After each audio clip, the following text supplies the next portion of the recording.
And Connor, whenever you're ready, take it away.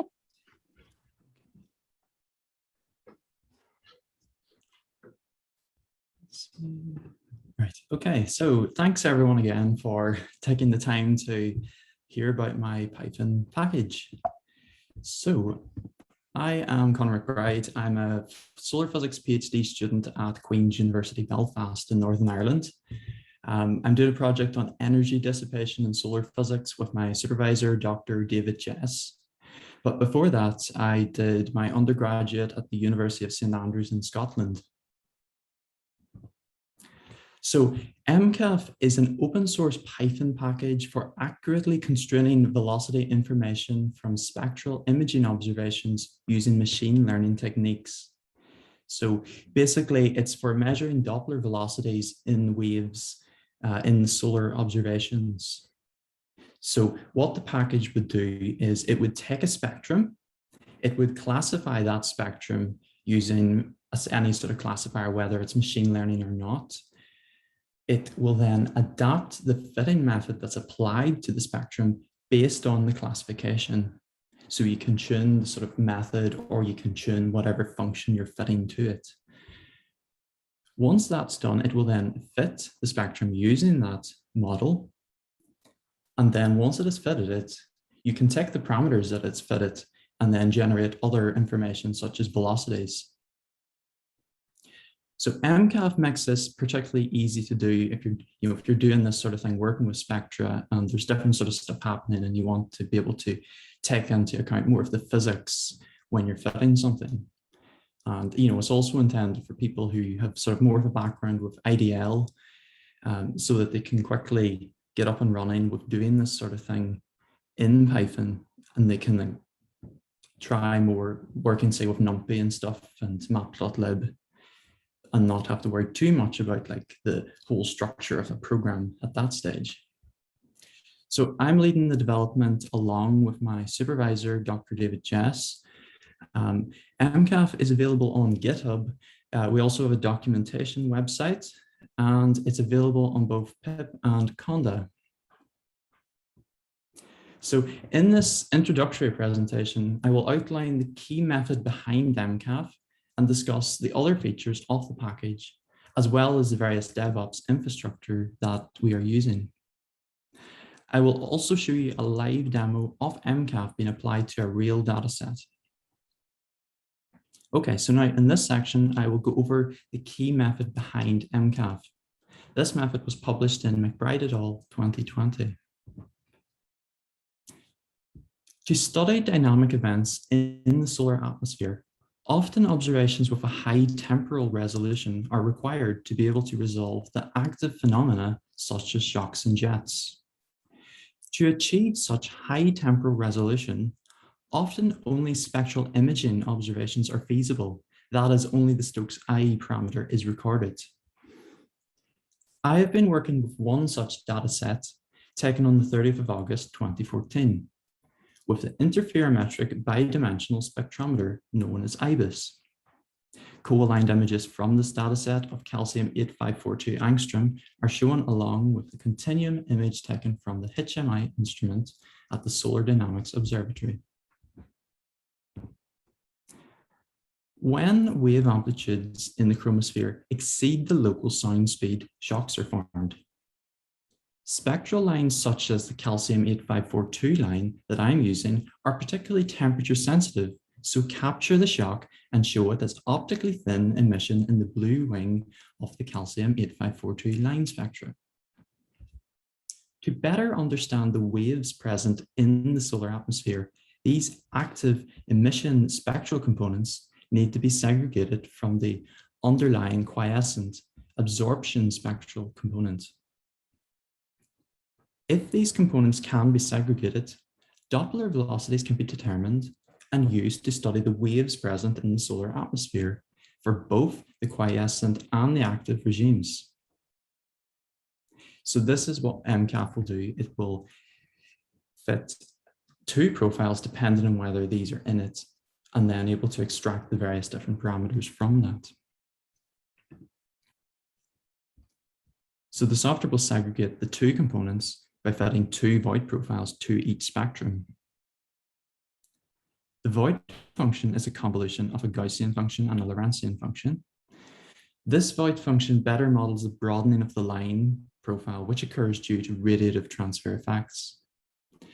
Bounds are applied to each of the two void profiles such that one models the active emission component and the other models the quiescent absorption component. The central line core wavelength for each component can be extracted from the fitted parameters of each void profile. And by comparing them to the stationary line core wavelength of a previously generated average quiet sun spectral profile, Doppler shifts and therefore Doppler velocities can be measured. This method of fitting multiple profiles works well when multiple profiles are actually present in a spectrum. The dynamic events such as shocks do not affect all of the spectra in a dataset. Only some of the spectra will actually contain multiple spectral components, with the rest having only a quiescent absorption component.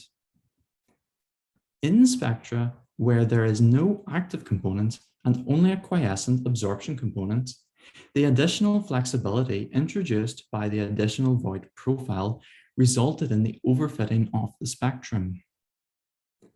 This overfitting meant that the line core wavelength of the quiescent void profile did not represent the true line core wavelength of the quiescent spectral component because the overfitted active void profile was pushing it to the side. To overcome this challenge, we used machine learning, specifically a neural network classifier, to classify each spectrum depending on the level of emission present in the line profile.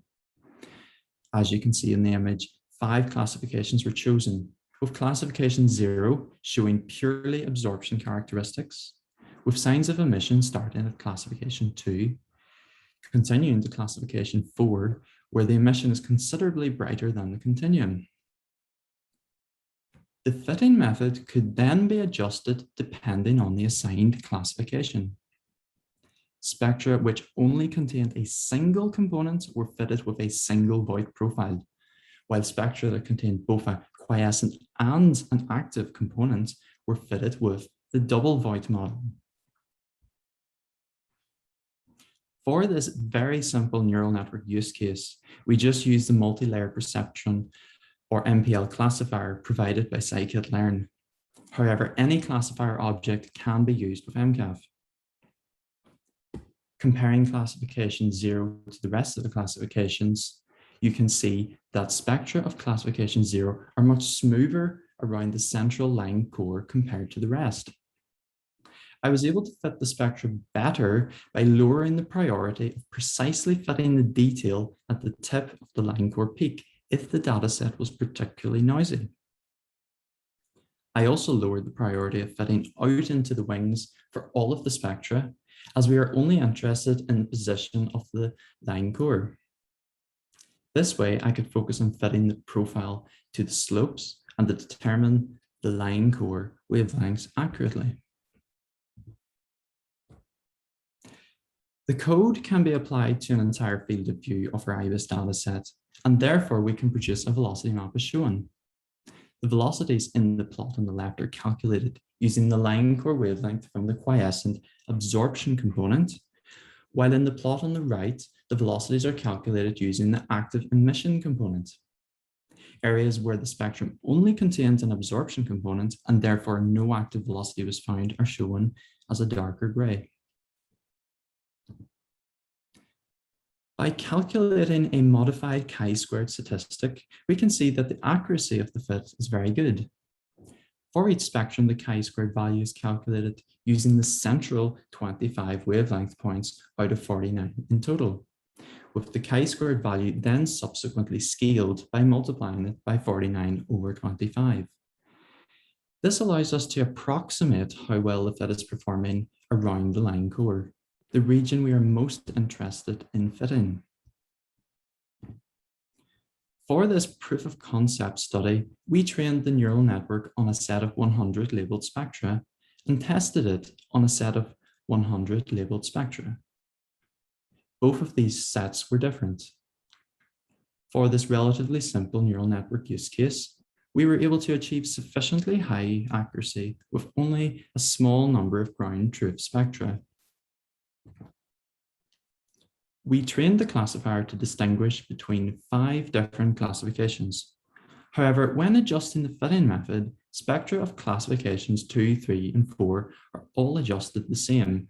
Therefore, we had in effect 3 groups of classifications, 0, 1, and 2 to 4. Within these 3 groups, our neural network performed very well. Its average precision was 91%, and its average recall was 90%. I'll briefly explain what precision and recall mean. To work out the precision of classification 1, for example, you would take all of the spectra that the neural network has labeled as classification 1, count the number of correct classifications, that is the number of true positives, and divide it by the total number of positives. And then to work out the recall of classification 1, you would take all the spectra that should be labeled as classification 1, count the number of spectra correctly labeled by the neural network, that is the number of true positives, and then divide by the total, that is the number of true positives and false negatives. These are 2 key numbers when evaluating the performance of neural networks. We can prioritize increasing one value over the other, depending on the specific use case of a neural network, in effect, adjusting its sensitivity. We can regroup again and have the neural network detect either absorption or emission. Absorption is defined as classifications 0 to 1, and emission is defined as classifications 2 to 4. Now with these 2 groups, the precision and recall increased to 96% and 95% respectively. This shows that neural networks can provide a quick way to detect the location and spatial distribution of shocks in a spectral imaging dataset. This may also be useful to confirm that effects from active events such as shocks are not contained within a dataset. Future work could involve compiling a database of labeled spectra from various different spectral lines and instruments to enable neural networks to be quickly trained as needed for specific datasets. We could also investigate the accuracy of neural networks trained on simulated spectra, as we can set the classification of each simulated spectrum beforehand. Creating a large dataset of automatically labeled spectra would be easy. However, it may not be as accurate as training on real spectra. Okay, so in this section, I'll just give a brief overview of the various methods and functions contained within MCAF, and we'll take a more detailed look at some of these that are more important for working with it. So MCAF has 4 main sub-packages. It's got models, profiles, visualization, and utilities stuff. So the most important of these are models and visualizations. I will have a look at these in more detail in the next few slides. The other sub-packages are profiles and utils. Profiles is useful if you're building a model. It contains the various different functions like the void functions, Gaussian functions, that can be useful when selecting how you want to build a model based on the classification that the spectrum was assigned. Utils then includes various bits and pieces that are useful behind the scenes if you're creating your own model. They're also useful if you are inputting data into MCAF. You can do some pre-processing of spectra, and then it's also useful for the output data, like you can average throughout time and space, for example, with your velocities. So to use a model, first of all, you initialize the model class. You then load an array of spectra into the model. Then you can train the classifier using the train and test methods. Once the neural network is trained, you can then call the fit method and tell it a particular range of data that you want it to fit. You can also specify the number of processing pools that you want that you want it to fit it over. So if you have a lot of processors, you can basically divide it all out equally because each spectrum is fitted in parallel. So this fit method will return a list of objects, each object representing one particular pixel. You then merge all of these pixels into like a two-dimensional object, this fit results object, so that you're better able to see the sort of spatial distribution of velocities and the parameters that you fitted, as well as the classifications that each spectrum was assigned. You can then call the save method on this object, and it saves your results as a fits file.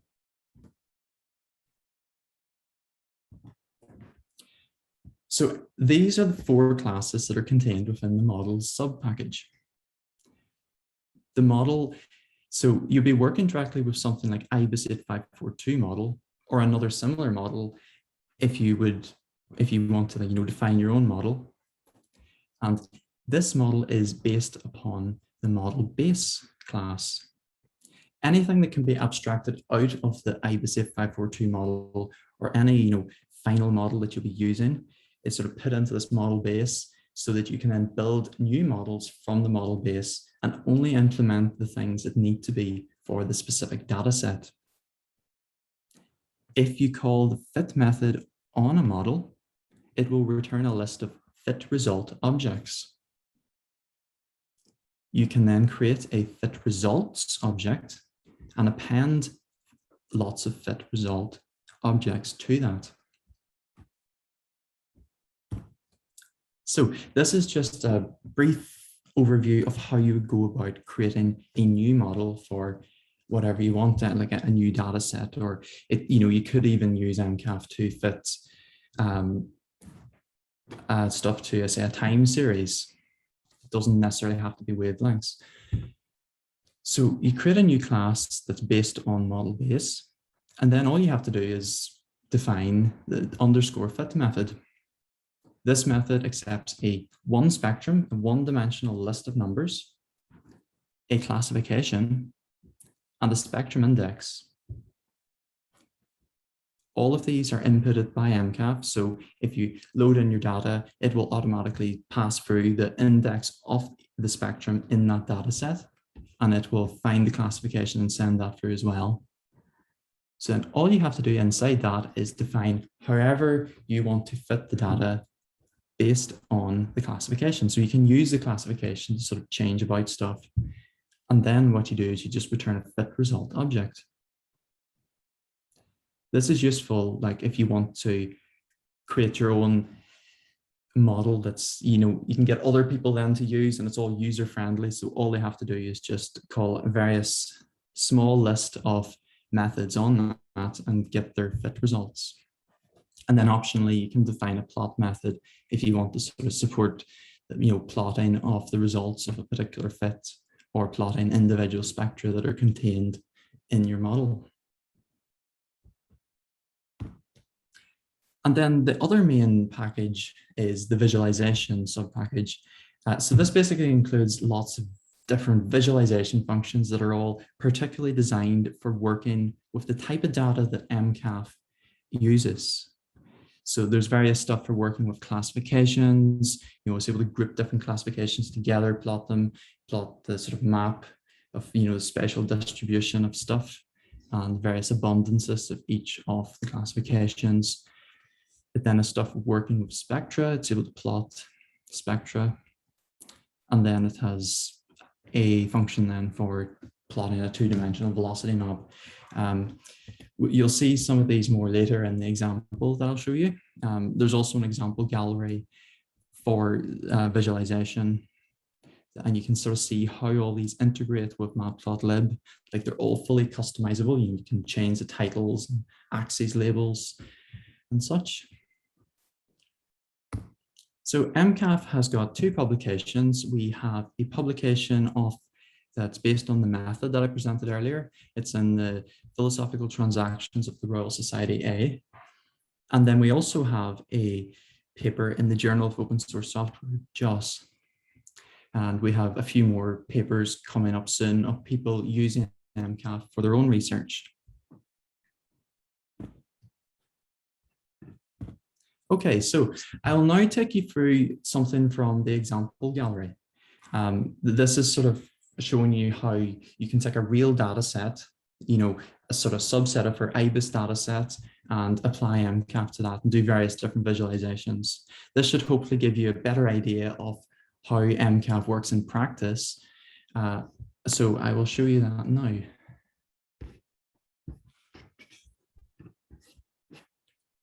Okay, so this is the MCAF documentation website. It contains various different stuff on how MCAF works as well, the API documentation. But we'll here look at example gallery. So it has various different examples for visualization as well as models. It's got two for models. The first is looking at real data. The second is simulated data. They're both very similar, but we'll look at the first one, which is using real data. And this is it. Now, this can be downloaded as a Jupyter notebook, which I have done, and I will take it through to here. So first of all, what you would do is you would install MCAF, pip install MCAF. It then quickly just installs it based on compiled wheels. So that's installed. So then we'll just download some of the sample data that's hosted in GitHub currently. That's done. And then we'll just load it in. So what we've downloaded is we've downloaded the file wavelengths.txt, which is the wavelengths of each of the that are included in our data set. Then there's spectra.fits, which is our two-dimensional image, with each spectrum, with an X and a Y location of a spectrum going down. And then we've got training data, which is basically indices in that their spectra.fits file corresponding to actual classifications. And we'll use that for training. And you can see we have 27 wavelengths. And we have a 60 by 50 image. And here's just a quick plot showing the blue wing and the line core intensity values for this data set. So the way that this class is implemented currently, it assumes that for minus infinity to positive infinity along the wavelength axis, it sort of goes to zero, the intensity goes to zero. This is to basically reduce sort of the amount of parameters we have to fit. But I found that this was an easy sort of thing that you could work out anyway by averaging out into the wings. So here what we do is we just average the first 4 points of each spectrum, and then we'll pass this into MCAF, and then MCAF will know to subtract this array from all of the spectra before it fits it. So everything starts at 0 and goes up, or it'll go down, or if it contains multiple spectra. So that's not generated. Okay, now this is the main part. This is where we import the models from MCAF and we initialize the model object. Into this, we pass the original wavelength. So this is the wavelengths from the data set we're going to be working with. Now, these wavelengths don't actually have to be equidistant from each other. However, inside MCAF, it will reinterpolate all the spectra so that they're all equally spaced apart. And we can also specify the wavelength step between all of these. However, here, we're just using the default value. Now, a lot of other parameters can be changed in here, like the various bounds and such of the fitting method, but we can just use the default value here. It also supports loading in a configuration file that's easy to share about with other people, so that you can just, load in a simple file without having to type in or copy and paste all the parameters into your Python script. And then this random state, I'll talk about this more later, but this is just to create a reproducible neural network that controls the randomness in the training process. So once the model is initialized, we then load the background that we discussed earlier, and we also load the array of spectra taken from the IBIS instrument. For the second argument to these methods, we label each of the dimensions. So there's wavelength and then row, then column. So this means that the user doesn't have to worry about transposing all of their data to be in the right shape. All they have to do is just tell MCAF, this is how each of the axes are labeled, and then MCAF internally will transpose it before using it. So I'll run that. Okay. So, right, we're on to now the classifier. So the classifier is stored inside the .neural network attribute. Now, although it's called .neural network, the classifier doesn't actually have to be a neural network. It could be anything. It just has to support the same methods, the same key methods as scikit-learn's MPL classifier. So you can see here we're doing a grid search. So we're trying out various different parameters on the MPL classifier. And then what it will do is it will select the best one. The next step is then to load in the training set that we downloaded earlier. You don't need to worry about this too much. This is just basically loading in the indices, selecting the indices from the data set, and then creating a corresponding list of classifications for each of them. And here is just plotting each of these. So you can see the different classifications all grouped together. So this is what we're going to be training and testing the neural network using. This is our labeled set of spectra. We can then call the train method on our model to train the neural network. We then provide it a list of spectra and then corresponding classifications. We then take a different set of spectra along with their corresponding classifications and see how well it's able to reproduce the classifications that we tell it it should have. So we see here there's various statistics generated. The table below is from scikit-learn. The table above is one that I've implemented in the test method. It's sort of handy for seeing how far away each class is from another class. So like deviation, we see that these are all very low. So if one of these was higher, say if that was, say if 2 was say 1.1, it would mean that on average, anything like wrongly classified is like one whole classification away. So since that's so low, it means anything that's sort of off isn't off by a lot. Okay, so usually in MCAV, what we'll be doing is it'll be like classifying the spectrum behind the scenes because we're interested in fitting a model and extracting velocities from the results of that fit. However, we can just extract the classification. So we can just tell it, go classify this range of data, and then just tell us what the classifications are. That could be useful as well. So that's easy enough to run with the classify spectra method. So you then just tell it the data range, what rows and columns of the loaded spectra that we want to classify. And then in the visualization package, we then have a function called plot class method. And this basically takes the sort of thing that we've just generated previously, that classifications variable, and it plots it. So this is good. Then we can see the spatial distribution of all of our spectra. We can see, down here, we've got, absorption stuff happening. And up here at the top, it's sort of like emission. And yes, so this is a matplotlib object. So it's all fully customizable. You can, change axis labels and such and combine multiple ones together. Okay, so a bit about reproducible classifiers. So as I showed earlier, there was that random state integer that could be set. So that's just to control the randomness. So when it trains, it'll have various random processes that it does when, shuffling the data set and stuff like that. If you just set that random state, it should then keep all those the same. So you should, every time you train the neural network, you'll always get the same, weights and biases out at the end. There's also the option to use the pickle package, from Python.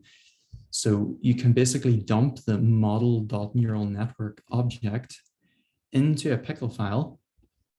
And then later you can then open that file again and load it back into the model.neural network.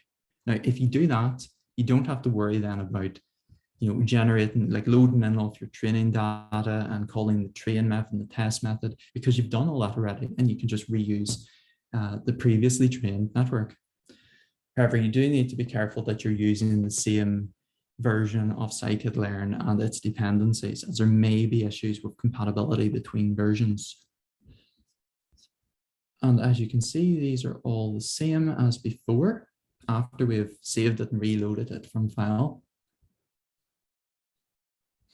Okay, now the main part then is fitting the spectrum. To fit, all we do is we call the fit method on the model. We give it a particular row and column range that we want to fit. So typically you might want to do the whole range, or you might just want to select a subset of your data when you're doing some initial testing. You can then say the number of processing pools you want to use. Now on my own laptop, I found that this particular call would take about 10 minutes to run. So just for speed, earlier we downloaded a file results.fits, and this basically contains all of the results. And basically this cell, it's just like loading it back in. So we can just now pretend that we have run this and it has created this results_list variable. And yes, we can see that this is a list of fit result objects. So, and each of those objects corresponds to one individual pixel. What we then want to do to sort of see the spatial distribution of everything, we want to merge them all into a two-dimensional grid. So first of all, what we do is we initialize a fit results object. We tell it the number of rows and columns that our data set has, as well as the maximum number of parameters that we're going to fit to our data. Once that's initialized, we can then look through our list of results and append each of them to the results object. You can then extract various different arrays from this, the parameters, the classifications and such. But a handy one is the save method, which will then export all of that to a fits file. And we can then load that back in and see what that contains. So you can see it contains parameters, classifications, profile, success. So that's like whether or not, it was able to successfully fit a spectrum. Chi-squared, which can give you a rough estimate of how well it's fitting, as well as the active line of sight velocities and the quiescent line of sight velocities. So you can select individual fits for individual spectra from what we've done there. So we select the 0, so we select the first fit. We can then pass that into the model.plot method, and it will then plot the result of the fit. So we can see the blue line is our raw data, and then it overplots the fitted profile, as well as some vertical lines showing the stationary line core and the absorption line core. If this was spectrum contained both absorption and emission, we would then also see other lines for the emission, as well as a combined profile for both added together. And here's just basically the matplotlib integration. We can call the velocities method, and we can extract the type of velocity, so quiescent, active. We can then define a mask.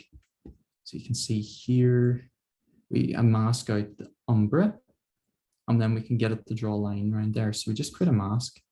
We just define it to be 1100 intensity.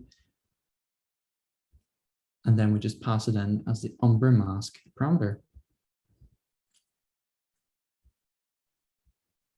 And we can see, yep, these are plotted together, so side by side using the various matplotlib features.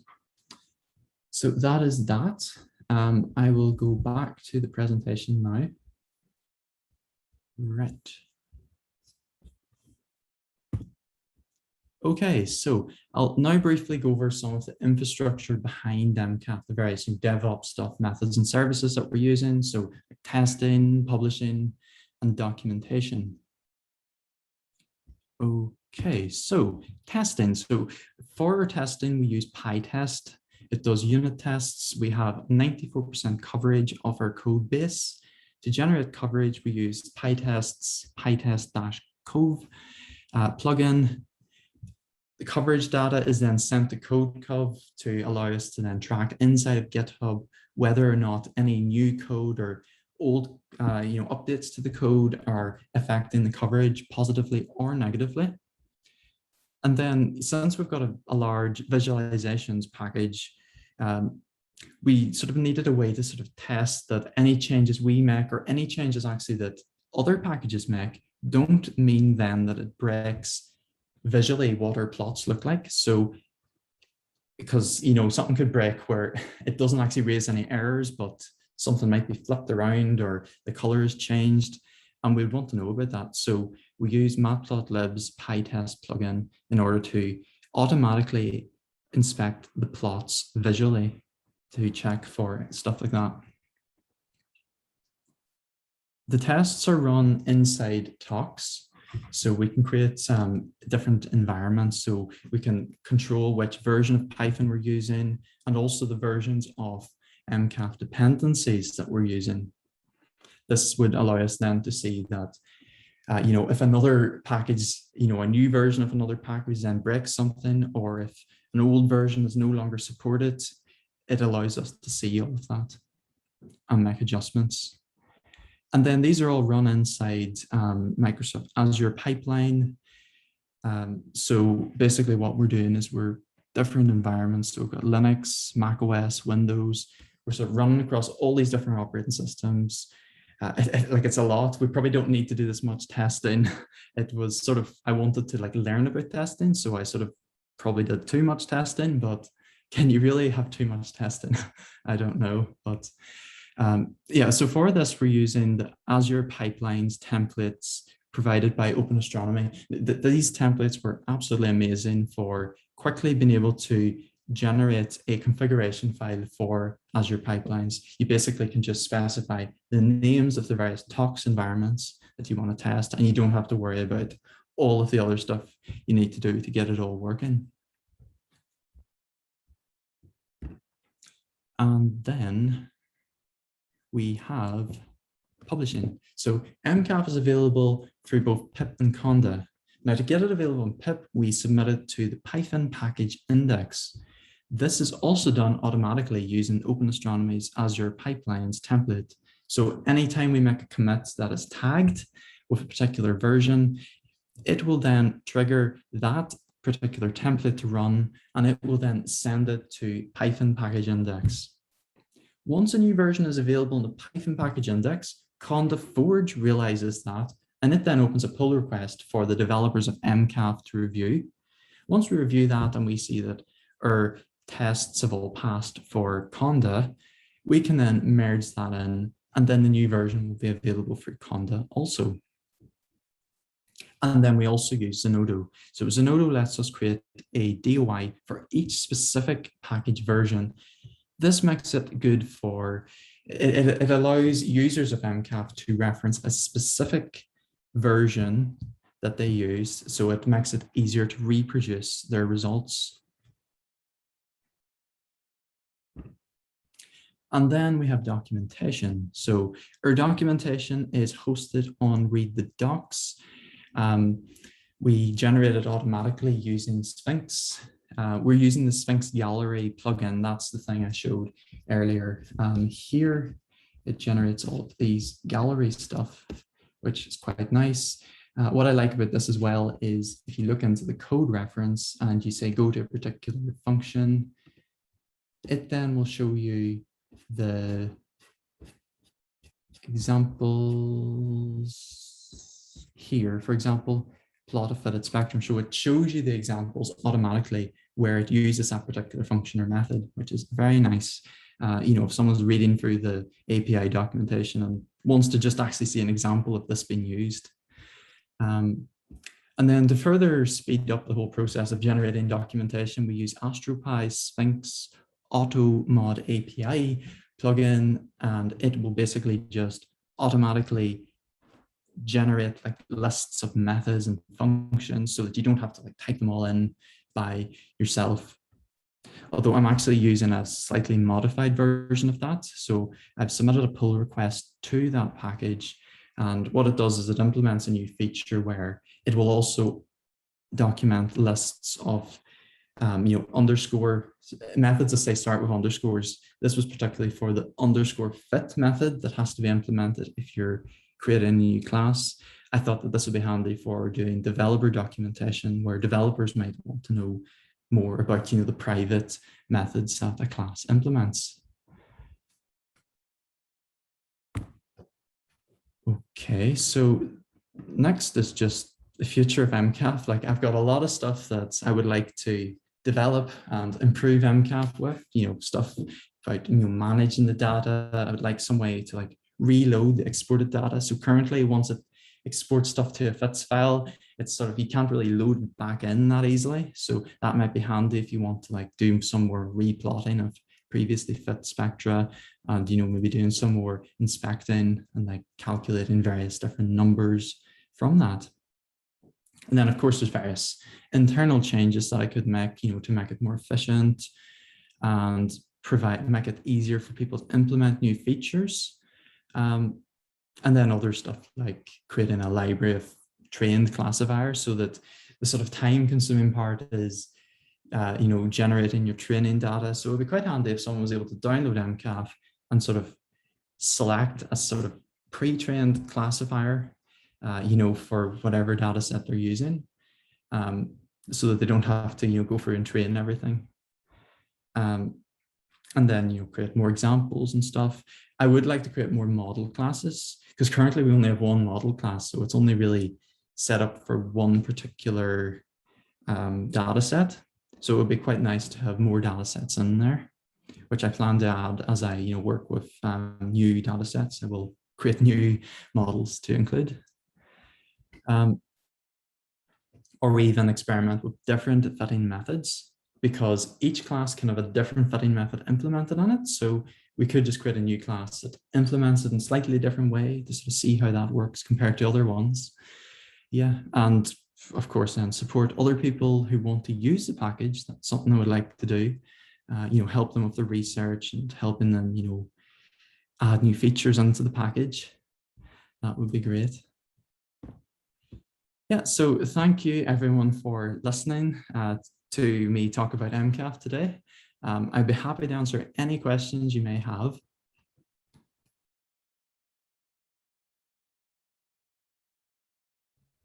Woohoo! Thank you. I'll start off by saying, hey, I had a question actually. Well, a couple, but maybe I won't hog it if other people do. Going back to the demo that you did there, your notebook there, how much RAM was that virtual machine using? Do you happen to know? I think that was Google Colab. So, this is actually the first time I've used Google Colab. I saw it at a conference recently. I thought, oh, that's quite handy. Yeah, it doesn't look like it's using much RAM. Like the only RAM it's using really is, loading in the array and basically then saving the results of the fit. I don't think that's particularly intensive that way. If you're say fitting a large data set, say 1,000 by 1,000, you can run into issues with RAM. So you would have to then break it up into chunks. So you would fit, say, the first 10% of your rows.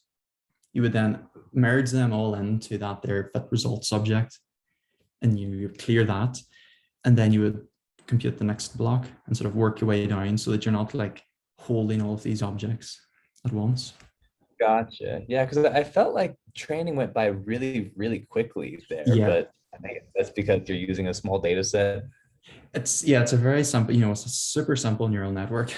It's like so simple. Like it's not like there's so many other more complicated two-dimensional stuff, convolutional neural networks and all of that recurrent residual, lots of different sort of stuff. But this is like a very basic one-dimensional list of numbers.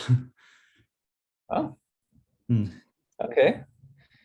And I guess on that note there, when you are training your neural net, even if it is really simple.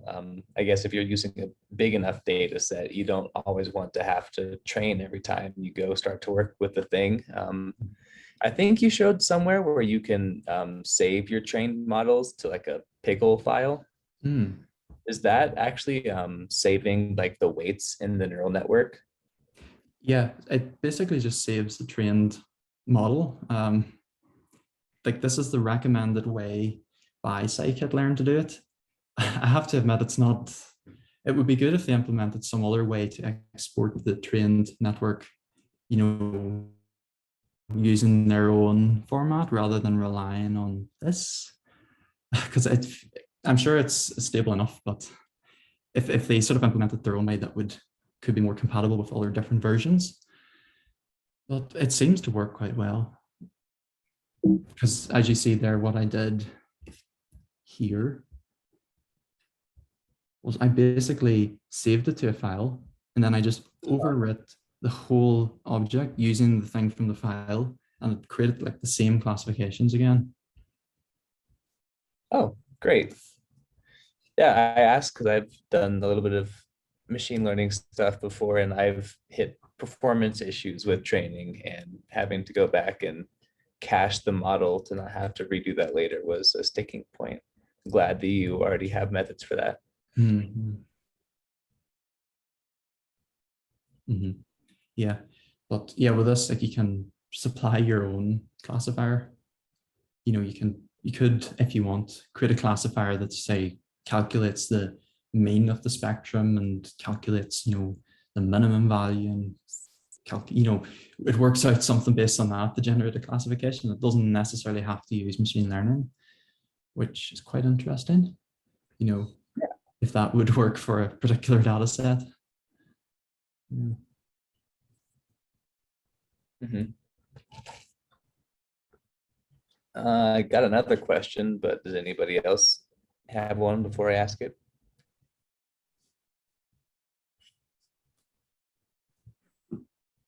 Doesn't sound like it. So not being in this field here, can you say a little bit about what people do with this velocity info? Like you've got a good package here to scrape it from images, but then what kind of science happens with it? Yeah. So there's lots of different, like, so people can get the velocity information from other ways other than this. So if you know, you calculate more of the Stokes parameters. So this is sort of only for working with the intensity values of Stokes I. And the reason for that is that if you're only taking one image of the sun, you can get like a much higher resolution, a much greater temporal resolution of data.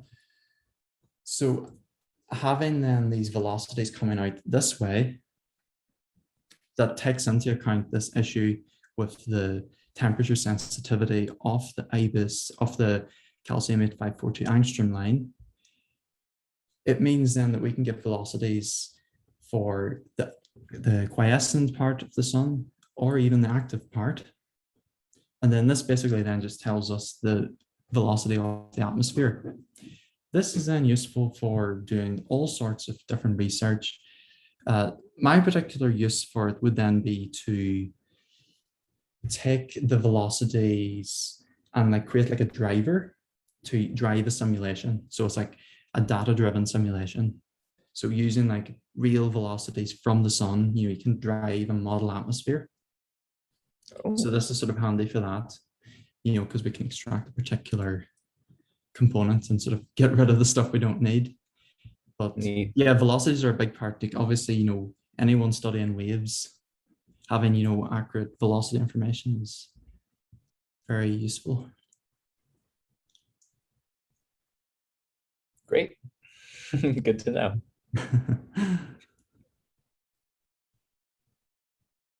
But yeah, it could be applied to anything.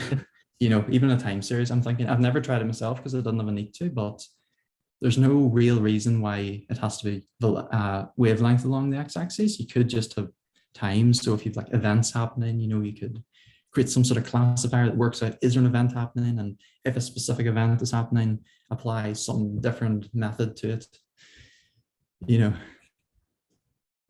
solid.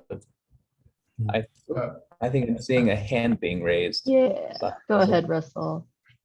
Hey, thanks. Mhm. So thanks, Connor, for the presentation. First, I have to confess this isn't really my area, but I do have a little bit of experience looking at like network versus internetwork regions and umbral oscillations versus penumbra stuff. So that's kind of, just the link that I have. Thanks again for the presentation. But I noticed that on your demonstration, you had a nice outline that I guess that delineated the umbra from the penumbra. And I was just curious where that comes from. So that comes from the data that we have. So we take Right basically there. the backgrounds. So yeah, we take the background array, which is the average of the first 4 points out into the wing of the spectra, which is sort of like your basically continuum value, more or less. And then we just sort of have a threshold. So we have 1100 we use as a threshold. And then inside of this plot map function, we're basically just calling the matplotlib, contour method to just plot a contour. Okay. Mm. Cool. Thanks. So, Connor, this is Jack Ireland. Can you Jack. hear me? Yes, I can hear you. Hi. So I might have missed something here. So, does your code measure the number of spectral components? So it could be like 0, 1, 2, 3, 4, or 5 or something like that. Is that correct? So the neural network is able to classify a spectrum based on the number of components, but it doesn't actually, the code, like that's something that the neural network would have to do. So you'd have to train a neural network to do that. So currently, yes, it's going to tell you whether it has 1 component or 2 components. That's currently what it does. But yes, that's the sort of thing it could do. Okay. Mm-hmm.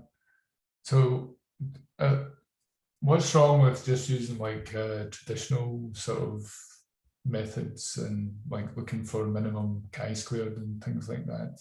Like why have the extra work of a neural network? What does that buy you? Is it faster at the end? Or? Not necessarily. Like it's something I thought about, and the reason for doing it was really sort of a proof of concept study. Just to sort of see, does this sort of approach work? To sort of have a think, how could this be used? Yeah, obviously in this case, it may be possible to define some sort of classifier just based on looking at intensity values, minimum values, and such. But I just thought I would try on neural network just to see how well it could work. Instead of like trying to like work out some algorithm for, looking at a spectrum and trying to like work things out based on pixel values, I sort of thought, well, let's just classify these and see how it performs. And I sort of thought this performs quite well. So I thought I'd go with that. But yeah, obviously there would be plenty of situations where it would be much easier just to, have some sort of averaging and looking at minimum values. But yeah, so yeah, proof of concept, I guess. Okay, well, it might be like I know people have trained AIs for these types of applications because they are faster. So like if you're looking at a lot of data from DKIST, for example, these approaches might be useful in the future for that. So, okay, are you on the SunPy chat by any chance? I'm not on the SunPy chat, no. I think I've committed one thing. I was sort of meaning to get involved more in SunPy or other packages. But like I've committed one thing to like SunPy, just like fixing up some link that was broken in documentation, but I never got around to like helping out in any other way. No, that was helping out. Like if you fix anything, that's helping out. Yeah, I think they might. So I think folks over in SunPy might be interested in your work. So. All right, very good. Thanks. I'll have a look at the chat.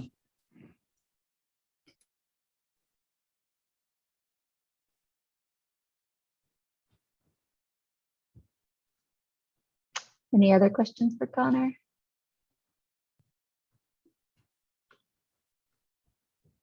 Well, If not, then we can go ahead and wrap up.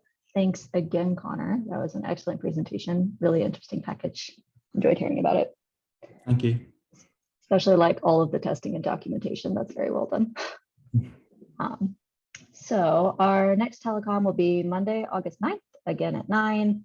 And we'll be having Wendy Carandi finally give her presentation on machine learning that she was not able to give at the last PyHC meeting. So get hyped. See everyone then. Ooh. All right, see you all then. Bye, everyone. Right. Bye all.